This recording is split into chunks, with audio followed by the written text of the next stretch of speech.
कि equation of circle find करनी है ना।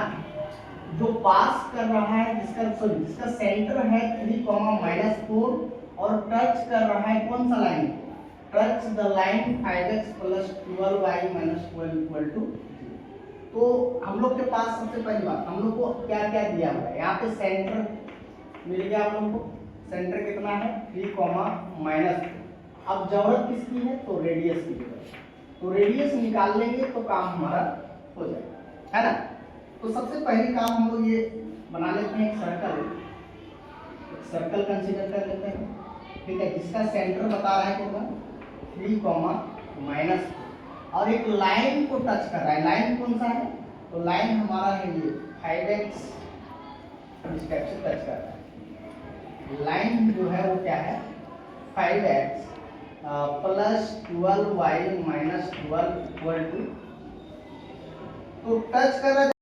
और ये सपोज करो कि हमारे परपेंडिकुलर होता है, तो सेंटर से अगर हम क्या करते हैं टेंजेंट पे, है ना, सेंटर से पॉइंट ऑफ टेंजेंट पे अगर लाइन ड्रॉ करोगे तो क्या होता है वो लाइन के परपेंडिकुलर होता है।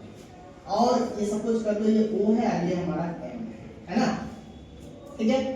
और इस पॉइंट से इस लाइन का डिस्टेंस निकालने का क्या तरीका होता है, अभी OM डिस्टेंस अगर हम निकालेंगे तो यही हमारा क्या हो जाएगा रेडियस हो जाएगा। और रेडियस को हम लोग किससे डिनोट कर रहे हैं, A से डिनोट कर रहे हैं।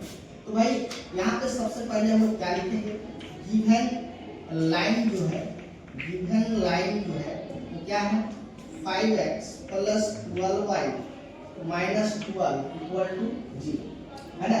अब नाउ क्या करते हैं हम लोग यहाँ पे OM का डिस्टेंस निकालते हैं, वही हमारा क्या है रेडियस। तो कैसे निकालते हैं, याद होगा कि अगर एक जनरल पॉइंट x1, y1 ले लेते हैं और इसका जो डिस्टेंस यानी परपेंडिकुलर डिस्टेंस एक लाइन जिसका इक्वेशन ax + by + c = 0 है ना, उससे फाइंड करना हो तो उसका तरीका क्या था, तो pm निकालने का जो तरीका था वो क्या करते थे, इसके कोऑर्डिनेट यहाँ पे पुट करते थे, ये x1 + by1 + c upon root under में क्या करेंगे, जैसे हम लोग को a² + b² इसका मैग्नीट्यूड। सेम काम यहाँ पे अप्लाई करेंगे। तो OM की वैल्यू क्या आएगी, तो देखो ये x1 है, दिस इज y1 है ना, और x1 की वैल्यू यहाँ पे पुट करनी है, इसकी वैल्यू यहाँ पे पुट करनी है। तो कितनी हो जाएगी 5 × 3 है ना + 12 × -4 और कितना है जी -12 है ना, -12 और अपॉन में क्या करना है जो कोफिशिएंट है, कोफिशिएंट जो 5² है + 12² इससे डिवाइड कर देना है और ये मैग्नीट्यूड ले लेना है। तो OM ही हमारा रेडियस है, तो OM की जो वैल्यू निकल के आएगी वो 15 - 48 और -12 और डिवाइडेड बाय, अगर 5² देखें तो 25 और 144, तो कितना हो जाएगा 169। और 169 का क्या होता है रूट, इसको सब्ट्रैक्ट कर दो ना, है कितना आएगा 15 माइनस ये 60 आएगा ना, 60 अपॉन ये 13, ठीक है।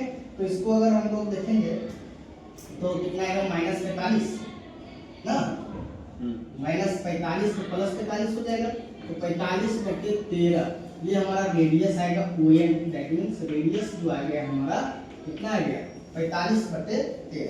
अब क्या करना है, हमको सेंटर मिल गया, रेडियस मिल गया, तो अब इक्वेशन ऑफ क्या निकालना है, इक्वेशन ऑफ सर्कल।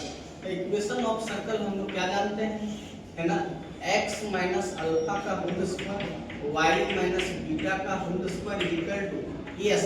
और ये सेंटर हमारा अल्फा बीटा ये हो गया, तो अल्फा की जगह रखेंगे कितना x - 3 का होल स्क्वायर, बीटा की जगह कितना रखेंगे y, बीटा का वैल्यू कितना हो जाएगा प्लस माइनस माइनस प्लस का 4 होल स्क्वायर = a²।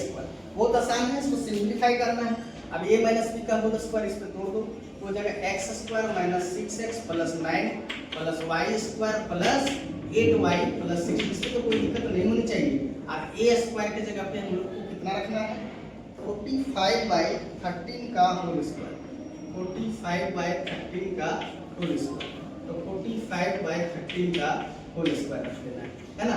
बाकी इसको आप सिंपलीफाई कर लेंगे तो क्या आएगा x² + y² प्लस 6x 16 9 25 होगा, है ना, इक्वल टू इसको यही पे 45/13 का होल स्क्वायर।